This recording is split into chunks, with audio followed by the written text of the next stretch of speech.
What is going on, gunfighters? Welcome to Gunfighter Life, the podcast where we talk about gunfighting with God at the center and real-world, first-hand experience. So saddle up, gunfighters. Today's episode is going to be on Ar15 alternatives. If you like this podcast, all I'm going to ask today is that you are liked and subscribed. If you have somebody in your life that also likes guns, that you share the podcast with them. With that, I'm going to plug in the bio. If you've heard it or don't want to listen to it, you can skip around 3 minutes and 45 seconds. And by God's grace, we'll get into the main topic and talk about some AR-15 alternatives. Who am I? A question we should all ask ourselves. I am, first and foremost, a servant of God, made in His very own image, a follower of Jesus Christ, a simple man called by God to the Great Commission to share the good news of Jesus Christ. Next, a little bit about my background and what God has allowed me to do and blessed me to do in life. Grew up what most would consider very poor in the backwoods of the southeastern and mid-Atlantic United States, hunting and fishing. Joined the Marine Corps at 17. Did a couple of combat tours in Iraq. So a decorated Marine Corps combat veteran. Infantry assaultman. After the combat tours, I was an urban warfare instructor for the United States Marine Corps under Mojave Viper. I also served in the U.S. Army, both full-time and part-time National Guard. Also a veteran of law enforcement. I served with LAPD. I was a sworn peace officer, a cop for LAPD. I worked regular patrol assignments and more specialized assignments. One of those more specialized assignments was warrant service, fugitive recovery. Also had some other law enforcement roles. I am an FBI certified firearms instructor and been certified by another 3-letter government agency in a lot of firearms and training things. I've also been a private contractor, worked in the private sector, pertaining to tactics and gunfighting and protecting America from enemies foreign and domestic. I served as the commander of a tactical team to stop active shooters in a large metropolitan area. That was our primary mission, to stop active shooters, which sadly are a thing in America today. I've also been blessed to do quite a bit of competition shooting. Started my first formal competitions even before joining the Marine Corps at 17. I had won more shooting competitions than I can remember. I have competed in all manner of disciplines in shooting. I've been blessed to be a state rifle and pistol champion, West Coast regional champion. Like I said, been blessed to win more shooting competitions than I can remember. Mentioned hunting. I've hunted to put meat on the table starting when I was a child. I've also been a professional big game hunter and guide, hunting and slaying all manner of beast. And I don't apologize for that. Humbled to be the host of 3 podcasts. Simple Man Sermons, Alpha Male Podcast, and Gunfighter Life. Obviously, as things not mentioned, I've been blessed to do many other things. But, again, first and foremost, I'm a servant of God, a believer and follower of the Bible, the Word, Jesus Christ. And I don't apologize for that. With that, let's transition into today's topic. So let's talk about AR-15 alternatives. First of all, why? When the AR is so ubiquitous, so common, so Barbie accessorizable. Why would you want anything other than an AR-15? Is that, borderline gun heresy? Well, I'd say no. First of all, sometimes you just want to be different. You know how many pair of blue jeans I own? 0. When I was the commander of a tactical team and was working covertly, clandestine ops, or getting intel, doing recon missions, I bought and owned a pair of jeans. Call it Gucci Flage, Yuppie Flage, whatever it was to blend in. As I didn't need them anymore, I don't have them anymore. Everybody wears blue jeans, and they're cotton, and they're blue, one of the most commonly seen colors by wildlife. One of the least occurring colors on the landscape in nature. I thought about that the other day. Maybe I've always had this streak of being different from most people, or wanting to be different, or I just am different and I don't care. I remember even back in high school, I didn't wear jeans. I wore corduroys. Even now today, I don't wear jeans, and I don't normally wear tactical pants either. So you might be saying, who cares? I don't care about your pants. Talk about guns. And I'd say fair point. So the AR-15 does have a few shortcomings. It always has. That old adage of it goes to the bathroom where it eats. All that hot gas, that dirty gas, gets cycled down the barrel into the fine moving parts of that gun. I had a catastrophic failure during the war with my AR-15.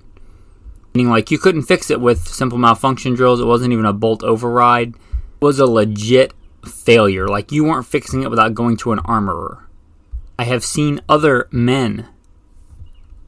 I saw one in the world of private contracting. Same thing, catastrophic failure.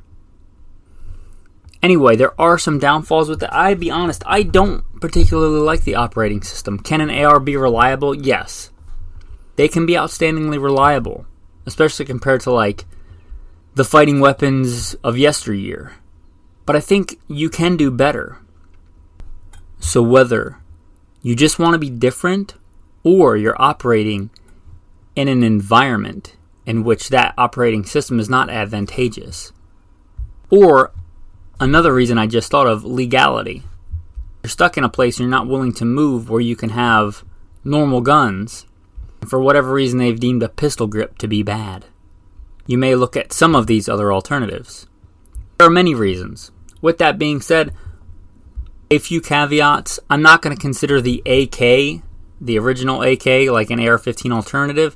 It's probably its biggest competitor, but I'm considering alternatives something that fires the same round or very similar high velocity, 22-ish caliber round, with similar capabilities. Detachable box magazine, semi-automatic, so sorry Steve, no scout rifles. And again, it has to be a small bore, high velocity round, so sorry Pat, no Kel-Tec sub 2K. The patrons will get those references. Anyway, I think I've rambled on long enough. Let's get into AR-15 alternatives. Are they in order? Yes, they're in the exact order that I wrote them down in. The very first one, retro cool and a big competitor back in the 80s and the 90s, the Ruger Mini 14, one of my favorite rifles. The Mini 14 Ranch rifle is awesome. If you don't know about it, you've only ever been in the world, you're a veteran of the military, or you're just getting into guns and all you know is black AR-15s and Glock 19s. There's a whole other world out there. Mini 14s are awesome. Think of an M14, a big full-size battle rifle with that same operating system, very similar to the M1 Garand, not exactly, but scaled down. That's why it's called the Mini 14, to fire the .223 or .556 round. They've been around a long time. As I understand, some of the generations are better than others as far as accuracy goes. But for most actual working applications, they're just fine in accuracy. I use these in law enforcement, and I often honestly preferred them to even the full auto Ar15 that I had sometimes. Not all the time, but sometimes. I like them. They're a good weapon. They're a good rifle. They point naturally. They handle well. I don't want to overlook that pointing well and shooting well and the ability to mount good quality optics on there. AR-15s didn't always come with flat top rails. My Ar15 had a original carry handle, like an A1 carry handle, and if I wanted to mount an optic, you had to put a gooseneck on there. To mount a decent scope on the Mini 14, I do believe from jump, they usually come with scope rings. and going back to that first round and pointing well, to me, getting the first hit on target is almost always more important than how fast I can get the 30th round out of the magazine. So the Mini 14, if you're looking something a little bit more classic, something that is very, very capable and is less scary looking and maybe legal in your area where an AR-15 is not, and you have to get some kind of crazy Franken AR to make it legal, you may just look at a Mini 14. They're an awesome gun. If you want that crossover hunting or working man's rifle that could also be pressed into a, let's say, defensive rifle, I think that might be your jam. That might be the rifle for you. They're beautiful. They're well made. They've been around a long time and they're still going. The Mini 14. I won't even call it a disadvantage, but one of the slower things about them is that you have the Rock and Lock magazine like an AK, which if you're going for pure speed, like, it's not going to hold up in a competition. If you're talking practical use, I kind of like that Rock and Lock magazine because I have had magazines pop out hiking, hunting, things like that. If you have a quick detached magazine, it can work against you if you're crawling around on the ground or have it slung behind your pack or in your pack or something like that. You can lose that magazine. That's not good. That Rock and Lock is a pretty secure system, and they have the flush fit Rock and Lock magazines in the Mini. Again, if it's your primary thing for like hunting coyotes or hogs or something, that magazine that's not going to fall out or get in the way or get hung up on stuff, that's a big deal. I like that. Anyway, the Mini 14 is our first alternative to the AR. Retro, cool. Let's get into the budget option, and a really good one, the Kel-Tec SU-16. These are cool. Sample size of, I've seen a few around, but sample size of one that I've actually used, and it wasn't mine, it was a friend's. He has probably way more guns than I do, but he's not what I would consider a gunfighter. He doesn't practice often. He wanted me to take it out and run it and sight it in for him and get it all ready for the alpaca lips. So I did that, and I ran it, and I was really impressed with it. The Kel-Tec SU-16, if you don't know, is kind of a suitcase or backpack gun. It folds in half. Some of the models do and some of the models don't let you fire the gun when it's folded in half. It would be a really great truck gun. It would be a really good backpack gun. Again, it's light. I forget how light. Let me look that up real quick. Now, the first number that popped up is 4.7 pounds. I'm sure different models weigh different amounts. But 4.7 pounds, there are some ARs that weigh that little, but not many, and the ones that do are generally really expensive. 4.7 pounds, that will be a fantastic backpack gun. Probably shouldn't have done this episode. Now I kind of want one, and I'm a budget option. My budget right now is not buying guns because I'm trying to get this podcast successful. I've not bought guns in quite a while. But if I was looking for a backpack gun or a different kind of truck gun, my truck gun, if you don't know, is generally a 12-gauge shotgun. If I was looking for an AR style, high velocity, low caliber round, that Kel-Tec, it's a good gun. The one that I used anyway, sample size of 1, it was a good gun, and it doesn't have the same operating system. It doesn't put the gas back into the small working parts of the operating mechanism. One thing I have against it is it doesn't have a chrome lined barrel, and from what I think, it just has a blued barrel, which depending on your environment might be a deal breaker for you. Not sure how good their finish holds up to like humidity and salt of, let's say, Georgia or somewhere like that. But it is a light, handy, foldable gun, and it will be a fine choice for a lot of applications. It's kind of a sleeper. A lot of people don't even know that it exists. If they do, they write it off because it's made by Kel-Tec. Kel-Tec does make some guns that are less than reliable, but I don't think the SU-16 is one. I think it's a fairly reliable gun, at least from my experience and what I know. I'm sure they can be unreliable, but then again, an AR can certainly be unreliable, depending on who makes it and what model, or you just get a lemon. Anyway, the Kel-Tec SU-16, pretty cool, pretty innovative. It seems like a fine gun. Next, we'll get into, like I said, the AK-47 is kind of the big competitor, but I see them as not really direct competitors. I'll be honest, and I've said this before, I think the 7.62x39 is it is the quintessential intermediate round. That being said, it is not ballistically comparable, really. I know it gets compared because there's the two big players on the field, but it's a different cartridge. It's different ballistics. I'm not going to put that on the table. I've done a whole other episode, I do believe, in the past on AK versus AR. But the AK-74, by contrast, is not the same round, but a very similar high velocity, small caliber round. The 5.45 by 39. If you want to hear more about that cartridge, you can listen to an episode that just premiered, Cartridges of the Motherland.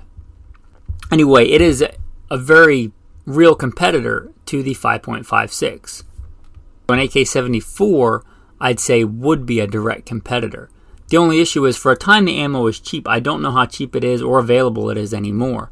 There are, and I'm not an AK sommelier, there are some really good, and I'm sure really crappy, AKs in 223. There are some legit militaries that use AKs in 5.56 NATO. So it's not, again, tactical heresy to have an AK in 223. They make some really good ones. Again, they make some really crappy ones, so do your due diligence. That's why I'm not going to go into models and makes and this and that. But they do make really good AKs in 223. In fact, some of the high-end makers make really good, let's call them semi-custom AKs, make them in 223. It's a good option. And if you like that reliability and forgivingness of neglect, let's call it, of the AK, you can get one in 223, and you can get one that's more readily able to mount optics. So if that is what you want, they do make those, and there's nothing wrong with an AK in 223. Now let's talk about the not-so-budget option in the room, the SCAR 16. I have a lot of experience with the SCAR 17. When I was a commander of a tactical team, it was my go-to. I've done quite a bit of training with it. The SCAR 17, the heavy, of course, is 308, 7.62 NATO. I have done quite a bit of training and run it quite hard. And I think it is the best all-around rifle for tactical, practical use. Like, if I could only have one long gun, we all play that, at least I think we all do in this kind of world, play that mental thought experiment. Mine would be a shotgun. But if it had to be a rifle, I would pick the SCAR 17, my SCAR 17. I really like that platform. It is reliable. It is robust. The bolt on that thing looks, well, I'll say that it makes an AK bolt look dainty by comparison. The thing is a beast. And the SCAR 16, I believe, does have some actual military use in other militaries. The light, the 5.56 version, I think is a direct competitor to an AR. Similar ergonomics. It's similar, well, pretty much the same ballistically. Takes the same magazines. However, it's an entirely different operating system, and I think a far better one. I don't think it ever really caught on because it is expensive. They are proud of those things. A lot of people will say you can buy 2 or 3 ARs for what you can buy one SCAR 16 for. And I say, yeah, that's a fair argument. Doesn't mean they're not worth it. That doesn't mean they're not better.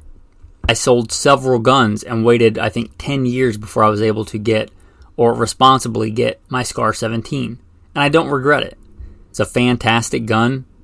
I used it as a commander of a tactical team, and if my life and the lives of my men, lives of women and children were on the line to stop an active shooter, I wanted the best. I didn't want the bargain basement. I want the good enough AR.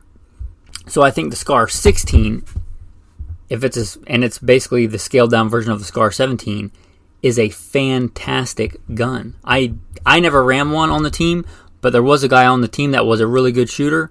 He did run a SCAR 16 and 17. They were great guns.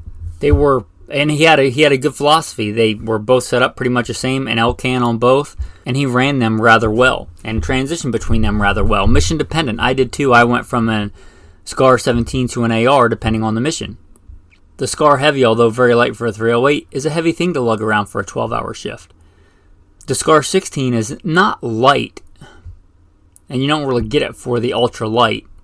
But I do believe it is a better, and I think I will say that, a better operating system than the AR. It is a big bolt system, a robust system. Don't want to say it's like an AK because it's really not, other than it's a piston system, and it's really robust. but it's a good system. The Ar15. If you forgot about that gun, think it's as awesome today as it has been. Let's talk about the next one. Everybody's all excited, and rightfully so. It's a big deal that the Army may be transitioning away from the AR-15 style, M16 style, M4 for the M5. Now that is a little bit improved version, but it's basically the same as the SIG MCX. The SIG MCX has been around a long time. It is not new. There's all kinds of different iterations of it. The M5, of course, is in the new 277 Fury, which a lot of the innovation in that whole system is in that round. But that system has been around a long time in the 223 in an AR derivative, in the MCX. And it's a good gun. I've played with them. I've disassembled them. I've messed with them. I think it's a good system. It looks pretty robust. That's probably why they chose to adapt that to the new Army 277 Fury and the M5 program, because it works. It's a good system. And they probably realized some of the shortcomings of the AR-15. That's why they went with that instead of just a big, AR-10 platform. Because I do think, and I think a lot of people recognize, there are issues with the operating system. And the MCX, if you don't know, that is the predecessor, the lineage that the M5 comes from. And if you don't want the 277 Fury, if you want an AR competitor, something that fills the same kind of niche, the MCX will do that. Also, and I should have mentioned this about the Ar15, because it doesn't have that buffer tube and that whole operating system, you can fold the stock without some kind of crazy adapter. The same goes for the MCX. You can fold it. You can get a much shorter, handier rifle. You can put it in a container and a pack that doesn't scream, "I have a rifle in me," which was really handy to me when I was working, again, those covert missions or reconnaissance missions or whatever you want to call it, where I didn't want to scream, "I have a rifle," but I had a rifle. And those folding stock versions, like the MCX, like the Ar15, that's a big advantage to me. Not only do the stocks fold, but unlike the workarounds you have for the ARs, the weapon will fire like that. It will fire in that configuration with the stock folded. Is that applicable most of the time? No, but it is applicable sometimes. Working inside a vehicle, it's nice to have that option. And those platforms let you do that. Some of the models of the Keltec SU-16, the Ar15, and the MCX will let you fire it with the stock folded. If you're familiar with operating systems or care, I mentioned the SCARs are similar, kind of operationally, to an AK.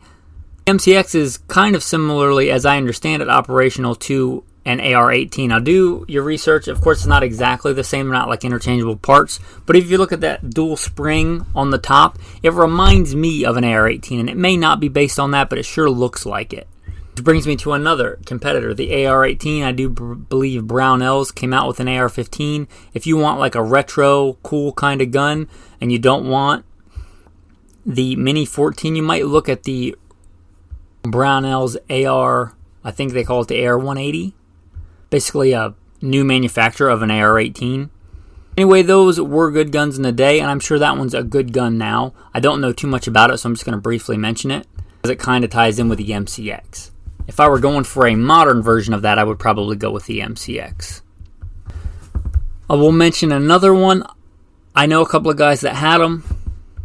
I think they were more of collectors than actual hardcore shooters, so I don't know how hard they ran them. But as I understand it, when the patent ran out on the Ar 16, 17s, CZ makes something similar in the Bren. It looks to me very, very similar, if not an almost exact copy of the Scar. So if you want a Scar, if you really like the Scar but you don't have the money for a Scar, this may be an option.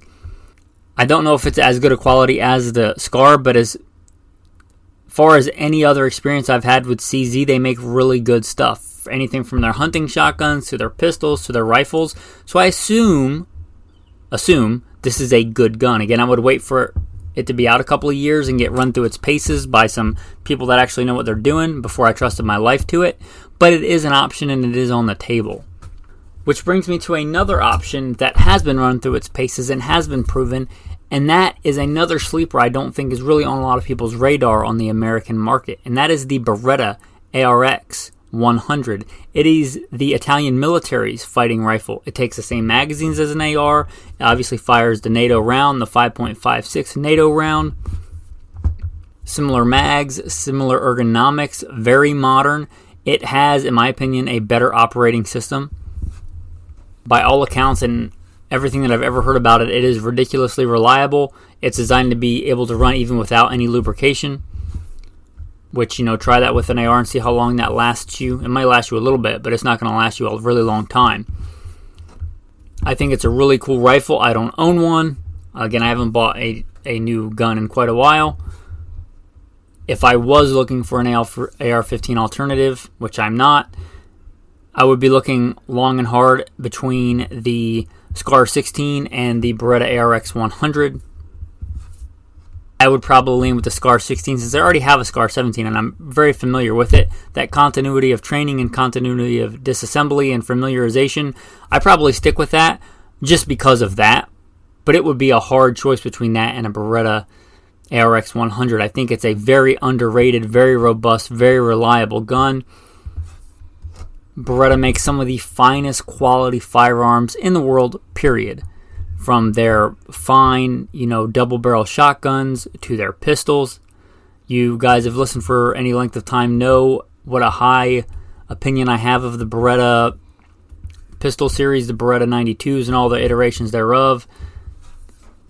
They are fine quality. They do great jobs on their barrels and their chrome lining. I'm sure that rifle would be ridiculously robust and really good in austere environments. Again, it is an actual military issue rifle. It's not like some civilian market thing. Not that there's anything wrong with that. It really has been tested, and from all accounts, everybody's happy with it. It is a good gun. And again, it would be a hard toss-up for me between the SCAR 16 and the ARX-100. That is going to be the last one we talk about today. And you may be thinking, well, what about the Tavor and the this thing? I left out bullpups because I said in the beginning, similar, fill the same role. I think the Tavor is a cool rifle. But bullpups have totally different ergonomics. If you want a bullpup, you're probably looking at bullpups. And they're their own thing. Maybe I'll do a best bullpups episode in the future. I don't think there's that many. But if you're looking for a bullpup, you're probably looking for a bullpup. You're probably not deciding between an AR-15 and a bullpup unless you're just a collector. If you're familiar with a manual of arms of one, that's probably what you're sticking with. When I was blessed to run the team, I had quite a few Israeli IDF guys. They liked the Tavor. I let them run the Tavor, and good for them. They're familiar with it, and I want them to run what they're comfortable with. That being said, they are not very similar in my experience to running an AR, so I don't consider them an AR alternative. They're their own thing. Not that they're better or worse, they're just their own thing. Anyway, with that, appreciate you listening this long. Please consider supporting. If you're going to buy any of these guns or even just a box of ammo, for the fraction of that cost, if you value knowledge at all as much as you value stuff, I encourage you to consider becoming a patron. Patrons get a lot of cool insider content. Some really good like shooting tips and shooting drills, and some just fun stuff that we do together. Again, if you want to be an active participant instead of a passive participant, consider that. I'll put a link to the Patreon page in the notes if I remember, hopefully.